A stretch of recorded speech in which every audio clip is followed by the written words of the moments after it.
throughout West Michigan. So it's kind of kicking off right now. We just wanted to talk with Eric Weinsman really quick about just Wealthy Street in general. And kind of, I'm sure you kind of all remember, Wealthy Street 10 to 15 years ago. It was not a place you really wanted to be down for the most part. And now you drive down there, there's so much vibrancy, so many retailers, restaurants, and breweries. So I guess just from maybe Eric to kick it off, just what made you interested in Wealthy Street and kind of what made you pursue that opportunity? Well, I live in East Grand Rapids and I work downtown, so I drove up through that corridor for a lot of years, and I just kept wondering, when is this going to go?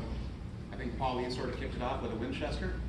Thought about it for a couple more years, waited until everything was stabilized, and prices kind of had gone up, and then started buying.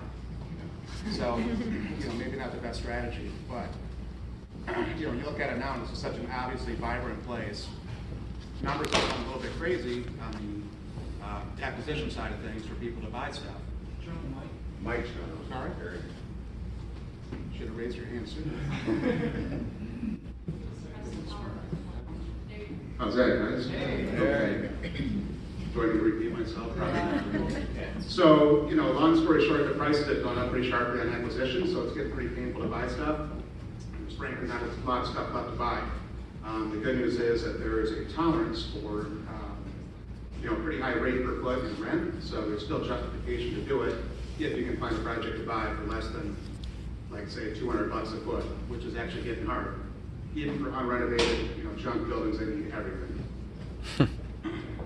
I guess, JD, could you maybe talk a little bit just about your Studio C project on the Citadel, see it kind of across the street, and kind of what the vision and the kind of guidance was for this project, and a little bit of the story. Sure. Well, we got our start as a company 75 years ago this year at 123 Pearl Street with the Midtown Theater, and came back to 123 Ionia Street, same address, just a few blocks away, 75 years later.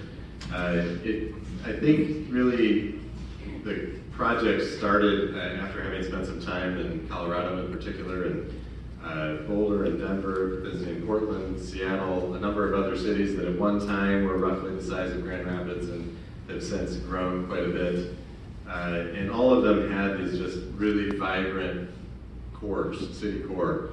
And when I came back maybe 2004, started to see that there was just this momentum that was gathering, starting with Wealthy Street and downtown, and a number of people were taking a gamble on Grand Rapids. And so we started to think from a perspective of, like, there's a lot of reasons that it's tough to put a theater downtown, but let's just put those aside for a second and figure out what it would look like to be successful there. So we really just started with an idea of building a 9 or so screen movie theater on one of those parking lots.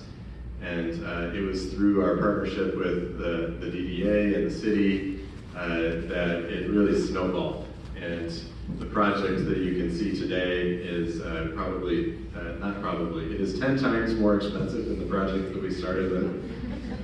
It is really snowballed into something much larger than what was originally envisioned, but as you start to get that momentum, you start to have a lot of creative people come to the table with a lot of interesting ideas about how to make this thing better and better and better. And some of those people were partners of ours with the DDA in the city and other developers and other businesses. So today we have not only a 9-screen theater with a 10th outdoor venue, we have a small format listening room music venue that's going to have 200 seats and be a very comfortable place to sit and enjoy music. That's one of the pieces that we're most excited about. We'll have half a dozen restaurants, mostly operated by other businesses that we'll be bringing into our retail space, a little bit of fitness. We've got a 156, I think, key hotel, Canopy by Hilton, that's joined the project. We intend to build 100,000 square feet of office that, if all goes as planned, we'll break ground on within a year. 950 space parking ramp, which replaces about 500 spaces that we took over there. So we're adding 450 parking spaces to the equation.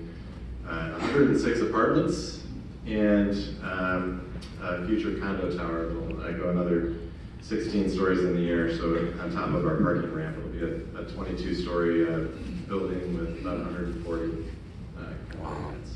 Great, thank you. And Dave, I guess the next question for you, just in general,